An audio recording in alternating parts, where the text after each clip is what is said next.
ఆ చేసిన నాశనానికి ప్రజలు కూడా దానికంటే ముందు మీకు విషయం చెప్పాలి.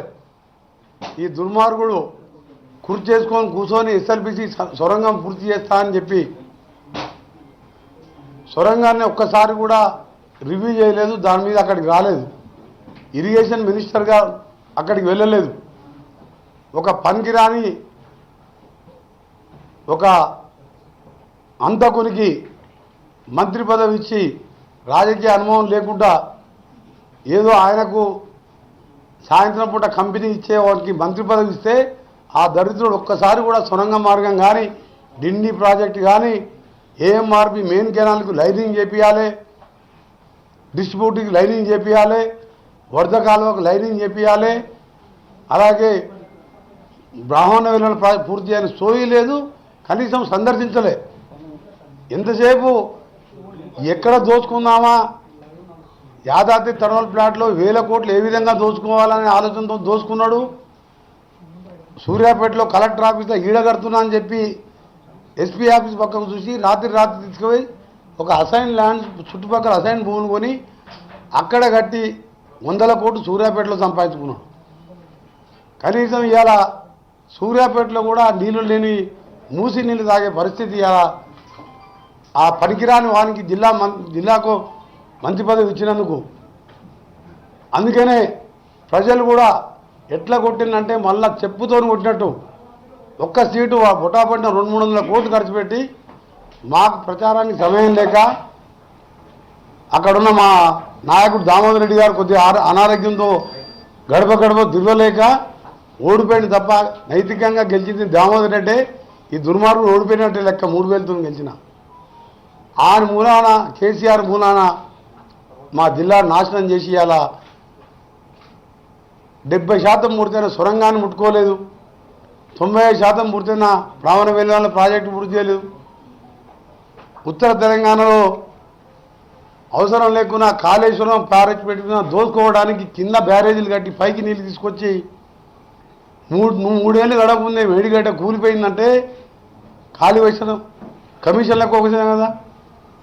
మేము కట్టిన నారాయణసాగర్ డ్యాములు కానీ బాగ్రానంగల్ డ్యాములు కానీ శ్రీశైలం కానీ ఇప్పటికీ ఒక క్రాక్ కూడా రాలే. మొత్తం కమిషన్ల కోసం దోచుకొని ఒక్క కొత్త ఎకరానికి కూడా కాళేశ్వరం సాగునీరు చేయలే. ఎక్సెప్ట్ ఆయన ఫామ్ హౌస్ 400 ఎకరాలకు బ్రాంచ్ కెనాల్ తీసిండు మల్లన్న సాగర్కి వెళ్ళి, కొండపోచమ్మకి వెళ్ళి ఆయన ప్రాంతానికి. ఆయకట్టు 96,000 న్యూ ఆయకట్టు వచ్చింది. 2 లక్షల కోట్లు ఖర్చు పెడితే 4,000 కోట్లు ఖర్చు పెట్టి కొత్త రేట్లు ఇస్తే సొరంగం అయిపోతుండే. 30 ఏళ్ల కింద ఎప్పుడో ఎన్టీ రామారావు ఉన్నప్పుడు తీసిన మెయిన్ కెనాల్ ఏఎంఆర్పి 500 కోట్లు లైనింగ్ అయిపోతుండే. డిస్ట్రిబ్యూటర్ కెనాల్కు 400 కోట్లు ఇస్తే అయిపోతుండే. సొరంగం పూర్తి అయితే ఇవాళ మాకు ఈ కర్మ ఉండదు. మాకు ఇవాళ సాగర్ ఏఎంఆర్పి మోటార్లు పెట్టుకోక ఇప్పుడు బయట రైతులు 1000 మంది ఉన్నారు. ఊళ్ళకి వెళ్ళి మంచినీళ్ళు లేవు. దానికి కారకుడు వీడే కేసీఆర్. ఎందుకంటే సొరంగం 824 లెవెల్లో డిజైన్ చేసి 6 కోట్లాటి శాంక్షన్ చేయించిన. ఒక 2000 రోడ్డు కొత్త రేట్ ఇస్తే ఎవరైనా పూర్తి చేస్తున్నాయి. ఇవన్నీ చేయకపోతే ఇవన్నీ చేయలేదు. నల్గొండ జిల్లాను పక్కన పెట్టిండు. ఒక పనికిరానికి తెలివి లేని రాజకీయాలంటే తెలియని ఒక వేస్వేలోకి మంత్రి పదవి ఇస్తే వాడు దోపిడికి అలవాటు ఎమ్మెల్యేలను అందరిని కూడా దొంగలుగా తయారు చేస్తే ఒక్కొక్కడు 60, 70, 80 వేలతో చిత్తుగా ఓడిపోయిందంటే వాడు జిల్లా ప్రజలు వీళ్ళు చేసిన పాపాలకు రైతులను మోసం చేసి ఇవాళ మా కడుపులో కనీసం మంచినీళ్ళు లేకుండా చేసిన కారణానికి అంత ఘోరంగా ఓడగొట్టి 12 ఓడిపోయినట్టు లెక్క నా దృష్టిలో. ఒక్కరోజు సూర్యాపేట పోతే అక్కడ కూడా 60, 70 వేలతో ఓడిపోయేవాడు.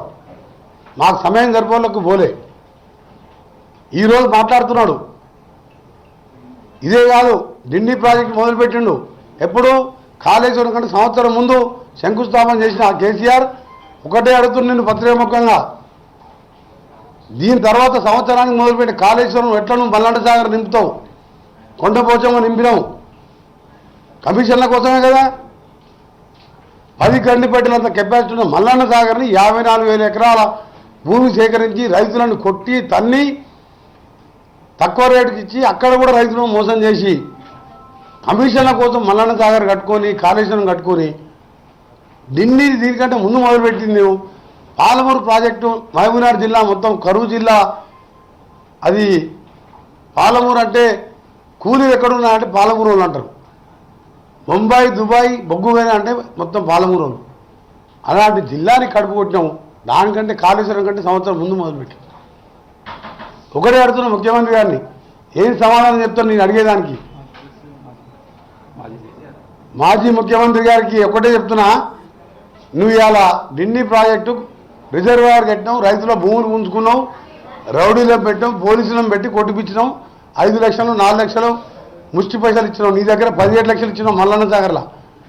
అసలు దాన్ని నార్లాపూరా ఒట్టెల రిజర్వాయర్ ఎక్కడికి వెళ్ళి తీసుకొస్తావు నీళ్ళు? ఇరిగేషన్ మినిస్టర్ ఈ 5 ఏళ్ళు వీడియోలుగా పెట్టిండు కమిషన్ల కోసం. వాళ్ళ అల్లుడికి ఇయ్యలే. మొదటి 5 ఏళ్ళు హరీష్ రావుకి ఇచ్చి 6 దోసుకున్నాడు. హరీష్ రావు కేసీఆర్ ఇద్దరు దోసుకున్నారు. ఈ 5 ఏళ్ళు ఈయన దగ్గర పెట్టుకున్నాడు రెవెన్యూ మినిస్టర్ ఇరిగేషన్. ఎందుకంటే డబ్బులు వచ్చే దోసుకునే ధరని పెట్టి దోసుకోవాలి, ఇరిగేషన్లో చూసుకోవాలి. ఇప్పుడు అడుగుతున్నా, ఢిల్లీ అన్నీ అయిపోయినాయి పనులు, రిజర్వాయర్ కెనాల్స్, రైతుల భూములు పోయినాయి. సరే రైతుల కోసం భూములు పోయి బాధపడి అలా తరతరాలుగా భూములు పోగొట్టుకున్నావు. వట్టేమా నార్లాపూర్లా డిసైడ్ చేసినావా? ఏ డిసైడ్ చేసినా నీకు ఎక్కడి నుంచి నీళ్ళు వస్తాయి? శ్రీశైలం నీళ్ళు లేవు. ఇవాళ కరువు వచ్చింది. ఉన్న కెనాల్కే మంచినీళ్ళకు ఏఎంఆర్పి కెనాల్కు ఇవాళ మేము నీళ్ళు ఇచ్చే పరిస్థితి లేదు. సాగర్ కెనాల్ బంద్. ఎక్కడికి వెళ్ళి తీసుకొస్తాం? అదే ప్రాణాయిత చేవల్లో ఫస్ట్ మేము తుమ్మునేటి దగ్గర పెట్టినట్టు కట్టుంటే పైకి వెళ్ళి ఇప్పటికి చేవెళ్ళ వరకు నీళ్ళు వస్తున్నాయి కదా.